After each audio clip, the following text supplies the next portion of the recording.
谢尤玲来看高虹安的消息。新的市长高虹安伫咧做立委的期间，互人指控讲涉嫌诈领助理费。昨出庭的时，伊前办公室主任陈焕武讲，这个案件一个逼高虹安捌要求伊卖假讲，并且要求删除手机啊、甲电脑的记录。啊，这个高虹安伫咧审理期间呢，提出一件那对话记录，或者个检察官质疑讲，小了侦查时无提出这项证据。高虹安甲讲，这是伫旧电脑的记录中找到的，是讲伊今日有公开活动，针对各种的质疑，拢无说明。经过了解，高虹安佮甲检方讲，进前被质疑讲用公款，也就是公家的钱买这个搭定顺的定顺搭，其实是为了立法院开议要翕相，再拜托助理先甲村。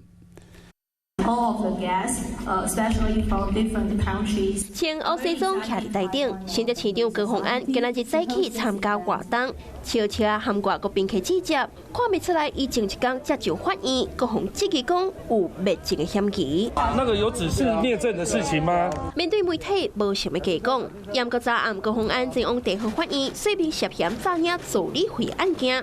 伊讲到洪指控使用公款买上定大等等，迄是因为立法院开议临时要翕相，才会拜托助理先出钱买。是讲检察官也对高虹安提出其他证据有记录。根据了解，高虹安在审理期间开出一份LINE的对话记录，证明助理有加班。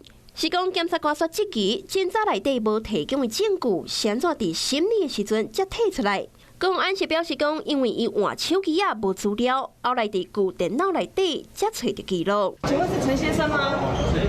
先生，请问是陈先生？请问你是要开庭吗？检方透露，做笔录的时阵，经办公室的主任陈焕武伫案件爆发了后，捌邀请伊和助理王玲辉前往新竹一间套房，而且讲助理费的代志唔通对外讲出去。高虹安佮要求将手机啊和电脑内底资料拢台独，牵涉到官司，也佮一直被指控。高虹安无愿意加做回应，敢若讲一切交予法官认定。Hello， 我是蒋欣梅。想要抢先掌握最及时的新闻资讯吗？赶快订阅、按赞、开启小铃铛，锁定华视新闻 YouTube 频道。